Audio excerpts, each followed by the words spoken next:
자, 국가직 기출 풀이 특강 두 번째 강입니다.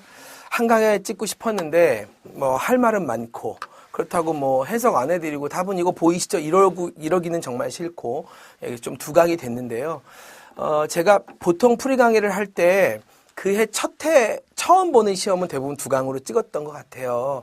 근데 올해는 제가 경찰직은 한 강에 찍었지만 어쨌든 국가직은 너무 중요한 시험이니까 두 강으로 찍게 됐습니다. 네 문제밖에 안 남았는데 뭐 금방 끝나겠지 이렇게 생각하시면 안 됩니다.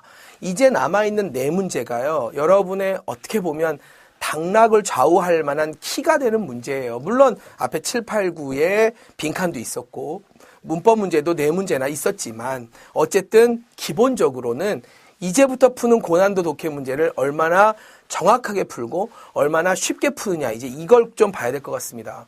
앞에서 우리가 풀었던 유형은요. 내용일치불일치라든가 아니면 주제 제목이라든가 요지라든가 빈칸이라든가 기본만 봤어요. 기본만.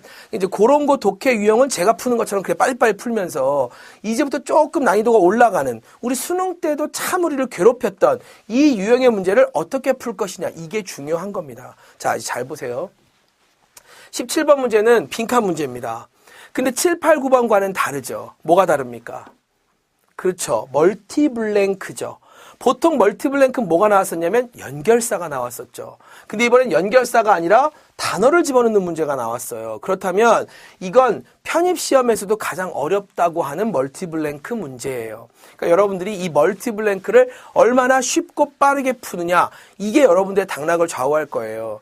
제가 이나영의 강의에서도 그런 얘기를 했는데 빈칸을 계속 풀면서 60몇 문제 풀어드리면서 제가 무슨 얘기를 했냐면 멀티블랭크가 나오기 시작하면 빈칸의 난이도는 더 올라간다는 뜻이다. 그 말을 했거든요. 하나가 나오길 바라자. 그게 우리가 풀 수 있는 방법이다. 만약에 멀티가 나와버리면 그건 다 읽어야 돼요. 제가 거의 다 읽을 유일한 지문이라 생각하시면 됩니다. 이게 가장 어려운 문제였단 말이에요. A번 문장, A번 빈칸 문장 형광펜을 할까요? 하면 안 됩니다. 제가 형광펜을 하고 시작하는 거, 빈칸 문장의 중요 표시를 하고 시작하는 건 그게 뭐기 때문에 당연히 주제문, 요지문이기 때문이에요. 근데 빈칸이 두 개인데 주제문이 두 개일 리는 없잖아요. 그렇죠? 그래서 빈칸이 두 개가 나왔는데 연결사가 아닌 문제면 연결사면 앞문장, 뒷문장만 읽으라고 했는데 연결사가 아니면 어쩔 수 없이 처음부터 다 읽어야 돼요. 그러면서 반드시 뭐 해야 된다? 근거를 찾는다. 근거를 찾자. 이게 핵심입니다. 이게. 근거를 찾아야 돼요.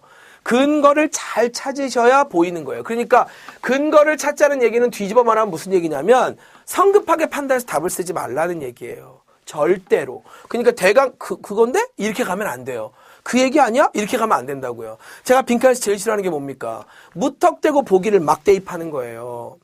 7, 8, 9번 풀 때 제가 한 문장을 정리했는데 정리를 다 해놓고 빈칸은 뭘까 생각하고 보기를 읽었잖아요. 그리고 보기도 메모했잖아요. 이렇게 풀어야지 대강 막 집어넣으면 안 된다고요. 그래서 처음부터 읽어야 됩니다. 보세요. 여기까지가 주어예요. 이런 문제는 상당히 추상적이고 어려울 가능성이 크고 약간 자연과학 지문이기 때문에 무조건 내용이 뭔지 알아들으시면서 읽어야 돼요. 명시적이면 막 읽으시면 안 됩니다. 귀와는 대조적으로 눈에 의해 수집된 정보의 양은 정확하게 계산될 수는 없었대요. 귀로도 정보를 듣고 눈으로도 정보를 얻는데 눈으로 얻은 정보가 핵심이고 계산이 불가하군요. 딱 보이잖아요. 정리됐죠? 그 다음 그러한 계산은 즉 눈으로 얻은 정보를 계산하는 거죠. 포함할 뿐만 아니라 번역의 과정을 not only A but B예요. 하고 싶은 얘기는 A보단 B에 있겠죠. 그렇다면 B 보면 되는 거죠. 번역 과정을 포함할 뿐만 아니라는 건 기본적으로 눈으로 얻은 정보를 계산하기가 어려운데 계산을 해내도 뭔가 필터링을 한번 거쳐야 된다는 거죠. 바로는 몰라. 또 계산해야 돼. 그럴 뿐만 아니라 과학자들도 불구가 돼버렸다는 건 어려움을 겪었다는 거죠. 지식 부족으로 무엇을 세야 할지. count란 말을 썼다는 건 calculate란 말에서 나온 거겠죠. 계산하다니까 뭘 세야 될지를 모른다는 거죠. 그럼 두 번째 문장은 뭐예요? 과학자들도 눈으로 얻은 정보를 수치화시키고 계량화시키기는 어려워요. 이 말이네요. 그러면 두 번째 문장은 별거 없네요. 첫 번째 문장에서 달라진 게 없잖아요. 첫 번째 문장 뭐만 기억하면 돼요. 눈으로 얻은 정보, 계산하기가 어렵다. 과학자도 어렵다. 됐죠? 근데 그러나 뒤집잖아요. 이제부터 무슨 얘기해야 돼요? 그나마 계산할 수 있는 방법을 제시해야죠.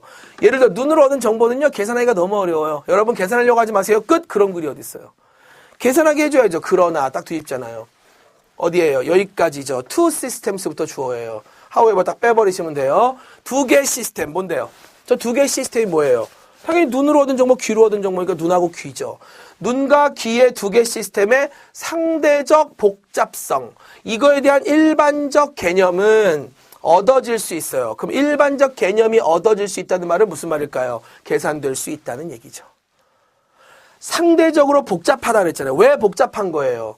아니 너무 복잡하다 이제 수치화가 안 된다 그랬잖아요. 그게 복잡한데 좀 상대적으로 복잡한 거예요. 눈이나 귀 어떤 상대적 복잡한 거 그런 거에 대한 생각은 얻어질 수가 있대요. 계산이 된다고요. 뭘 통해서? A 방법을 통해서. 그러면 A는 뭐냐면 눈을 통해서 얻은 정보, 귀를 통해서 얻은 정보를 나름대로 수치화시키는 방법이군요. 이거에 의해서 획득될 수 있대잖아요. 이런 생각이 돌아야 된다고요. 이게 글을 읽고 있는 겁니다. 뭐에서? 뭐를? 크기를. 뭐를? 신경의 크기요. 눈과 귀를 연결해주는 신경의 크기. 뭐와? 두뇌 중추부와 말이죠. 그럼 두뇌 중심부랑 눈이나 귀를 연결해주는 신경이 있는데 그 신경의 크기를 이거함으로써 획득될 수 있대요. 눈치가 빠른 분은 relative라는 단어를 볼 수 있죠. 상대적인 거잖아요. 그럼 A, 눈, B, 귀, 상대적인 거잖아요. 상대적인 거라는 건 같은 게 아니라 대비된다는 거잖아요. 답이 보일 수도 있어요. 그러나 더 확실한 근거를 찾겠습니다. 뒤로 가세요. optic nerve는 눈이죠. 시신경이니까요. 눈은 포함해요. 대략 18배 더 많은 뉴런을 뭐보다 요거 청각이죠. 청각, 달팽이관이니까 청각신경보다 18배 더. 그럼 끝났죠. 18배 더. 이게 완벽하게 비교한 근거죠. 완벽하게 비교했잖아요. 18배 더 많은 시신경이 뉴런을 갖고 있대잖아요. 그럼 빈칸엔 비교가 들어가야지 add가 들어갈 수 없습니다. 요게 둘 중에 답이죠. 그러면 얘는 줄이는 거고 얘는 스윕업 다 쓸어 담는 거니까요. 쓸어 담는 거죠. 그죠? 얘는 내려가는 거고 얘는 올라가는 거네요. 서로 반대말이니까 쉽게 풀 수 있겠군요. 뒤를 보세요. 그렇기 때문에 우리는 가정하는데 그것이 전송한다고 적어도 훨씬 더 많은 정보를. 됐나요? 훨씬 더 많은 정보면 정보를 얻은 거예요? 줄인 거예요? 얻은 거죠. 근데 뒷문장에 뭐로 시작해요? actually, 강조의 연결사죠. 사실상. 강조의 연결사라는 건 뭘 말해요? 앞에 문장과 뒤에 문장의 내용이 동일하다는 겁니다. 동일하다는 건 더 많은 정보를 얻는 얘기가 그대로 나와야지 여기 갑자기 정보가 줄어들 수는 없다는 얘기죠. 그러니까 정답은 스위핑업으로 끝내는 거죠. 상당히 어려운 지문이었음에도 불구하고 그래도 밑에 두세 줄은 안 읽으려고 해요. 저는 어떻게 해서든지 덜 읽으려고 노력한다고요. 그게 여러분이 지향하셔야 될 점이에요. 굉장히 중요한 거죠. 굉장히. 독해가 이제 시험 끝나고 저한테 메일 많이 왔습니다. 학생들이. 교수님이 하라는 스킬대로 열심히 나름대로 해봤는데 적용이 잘 안 됐습니다. 근데 제가 또 오해할까봐, 물론 교수님이 잘못 가르치신 건 아니고요. 제가 적용을 잘 못한 거예요. 이렇게 얘기하세요. 어쨌든 마음이 아프죠. 근데 제가 묻고 싶어요. 이암적이라 그랬잖아요. 이해, 암기, 적용. 그렇죠? 그럼 제가 이해를 열심히 동영상에서 시켜드려서 여러분이 아하 하고 이해하셨다면 그걸 여러분이 완벽하게 암기하실 수 있느냐. 각 독해 챕터 맨 앞에 각 유형별로 접근할 수 있는 그 스킬을 말씀드렸을 때 그 스킬을 완벽하게 읽고 계시느냐 지금. 이게 제가 묻고 싶은 첫 번째. 그 다음에 암기했다고 바로 적용이 되느냐. 적용의 연습이 수백 번이 필요하지 않느냐. 제가 푸는 대로 빈칸을 풀면서 요약하고 근거 찾고 명시적 의미가 아닌 함축적 의미가 보이고 행간이 보이기 시작해서 논리적으로 함정에 빠지지 않으면서 답을 맞춰내려면 장담컨대 500문제는 푸셔야 합니다. 그래야 쉽게 푸는 거예요. 그런 노력이 있는 사람이 합격을 하는 거고요. 그렇지 않을까요?